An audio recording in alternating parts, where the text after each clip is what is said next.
Hey everybody, how's it going? How's it hanging? It's Kenny here with Deal Portable, and this is a channel that I have that for all the Trump supporters to help educate Facebook and everybody that logs on to YouTube about Trump, um, and about the reasons why you need to vote for him. So initially it's for Trump supporters, but it's for anybody that wants to have an open mind and check out new things. But I also do book reviews on different conservative people. I promised to do a book review on The Art of the Deal by Trump, which came out in 1987. Even though it came out in 1987, I still feel like a lot of the advice in there is kind of timeless. So let's get started.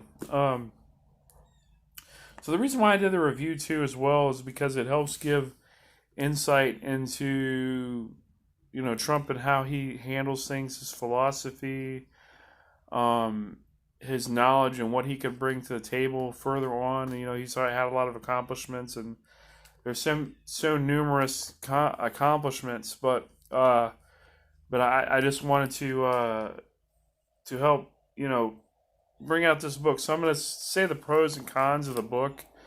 Um, because I just want to be honest and fair, um, but let's get started. So the art of the deal. So it's basically a book about the art of the deal. So it's basically how he um, was successful with deals and what deals entitled, and it gave a history of all the different deals that he made.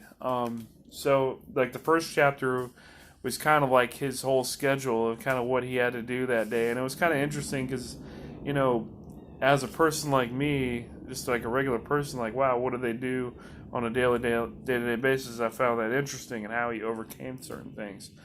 So there was like, on the second chapter, he talks about, uh, you know, different, like, thinking big, I know that's kind of it sounds kind of like a simple thing, but it can be a challenge too as well. But like, people that usually think big accomplish big things. You know, uh, his quote was, "If you're gonna think, might as well think big." And I like that perception. I think a lot of times Trump gets a bad rap for being negative or having a combative figure, but which he is to some extent. But I think if you really listen to him and his communication through his book, a lot of it was fairly optimistic. So yeah, so being optimistic also too is what I learned is that when you're optimistic, you're going to see more options. When you're not going to really kind of see. So yeah, so another one was just kind of a practical one. I mean, every person should know that. I mean, it's kind of common sense, like know your market. Really know your stuff. Really research. And a lot of people, I know it sounds like a simple thing, but unfortunately, a lot of people don't like do that. Another one was you know kind of protecting the risk, and everything else will kind of fall into place. And so, like an example would be like, just kind of making sure that those risks in the deal and everything is kind of taken care of. It's kind of a win-win situation. Using your leverage. If you have leverage in a deal, kind of using your leverage. Um, you know, and basically a lot of it was basically just kind of like planning out. I think planning has a powerful thing in being successful. Um, and also he said to have fun. I think that's, even though that's kind of a simple kind of thing, but a lot of people are doing things and they're not looking at the fun. It's exciting if you're going to make a deal with a big company or something like that. It's exciting. So, or you're taking on a new venture. I'm in a kind of a transition in my life where I'm taking on new ventures, so that's exciting for me. So I'm having fun. So that was just basically kind of the the different kind of philosophies and principles that were in the book that that I felt like, okay, I can take that. I like reading books that you can actually take something from it and use it in your day to day life. So I'll just go over like kind of the first deal because it's a lot of information, but because I don't want to give you the whole book. I don't like to do a review and give like a whole book because there's no point in going out and getting a whole book when you know what's in it. I like the element of surprise. I was born before the days of YouTube and finding out about a movie and everything that was about it. So anyway, but so he basically took on the deal of the Commodore Theater, which was an old theater that was just kind of like abandoned, and he talks about how he literally had to like work with the city, get the money, uh, you know, get people to back his vision, and the many different obstacles that he had to face. But what I liked about it was he took an old theater and he saw this old decrepit theater and made opportunities for people. It created jobs in the community. It was just like a hotel, but it kind of created jobs in the community, and then became another stable for people to come into the city and stay there. People with a lot of money. So I think that showed me that he has a lot of vision and he wasn't afraid to take on different tasks, and he has a track record of making these incredible deals with people. And the only thing that I would say about the book, there were a lot of different principles. It would be kind of better if he kind of pointed out, like, look, this is where I used my leverage, this is where I had fun, this is where he does point out in the book, but I kind of would have liked that better, kind of pointed out. But if you really read into it, you'll see how he overcame things, and you know how he became successful. And I think that's something that you can take from it. And I also kind of took that, um, to really believe in yourself, and don't see challenges all the time as something that's kind of depleting you.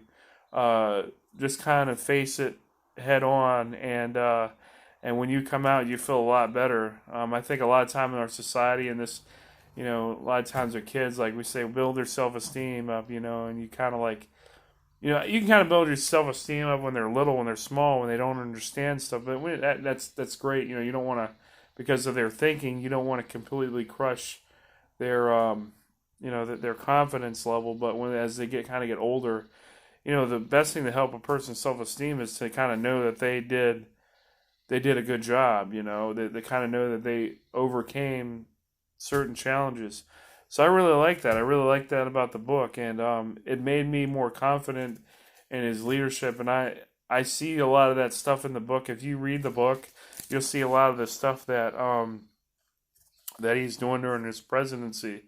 What I really like with the opportunity zones is he going to go further and look at and be able to create more jobs for people that are in the low income neighborhoods and provide opportunities, as opposed to just government giving out money. And when you kind of get a reward, you kind of want more from it. It's like kind of giving, um, you kind of get dependent on it after a while. It's kind of like, if a parent was just kind of solving everyone's problem, their kid's problem all the time, and they don't really have them work through it, yeah, they can get, kind of comfortable. So I kind of like that. I kind of like the opportunity. It's an opportunity to be successful, and I hope that he will continue that plan, the opportunity zones, and that was one of the reasons why I wanted to vote for him, because I care about the black community a lot, and I feel that there's a lot of needs, and he was just kind of unafraid to talk about some of the things. And that was another thing. Like, he was kind of very controversial, and he stood up to people. Now, I don't think that you should fight with everybody. I don't agree with that, with his kind of thinking, but I do agree with that. You shouldn't take any crap from people, and you should know your worth. So that's what I took from the book. So overall, I feel like it was a good read. I think that I want to pose this challenge to like Democrats to really read the book and get an idea. if not, if you're not really a Trump person, at least you maybe get some good information on how to overcome certain things, and because I think the more knowledge you get, the more confidence you get, the more experience you have with certain things, and just get out there. And I'm not saying take a bunch of risk. You want to count, you want to see the risks first, but just get out there and do your best, and go for your dreams. And it really, I'm kind of at an awakening now. I'm like, wow, I live in the best country in the world. Let me go out and and take a hold of those opportunities. We all have challenges. If we had a bunch of people in a room, they're all going to have challenges. It's kind of what we do to take on are we going to be victims of victors? And that's why I like that kind of conservative kind of kind of self-reliance. Everybody needs help. I'm not saying that sometimes people need help, but you take that information that you got and you kind of help yourself. And that's what I kind of like learned from the book. So I'll have probably another book review. I did read that Thomas Sowell book. I'll take that back, but I'll try to do that later on in the future. And so thanks all you guys, Americans. Remember, we live in a land of opportunity, and just kind of take a hold of those opportunities and don't take our freedoms for granted, because we have the best country in the world. Thank you.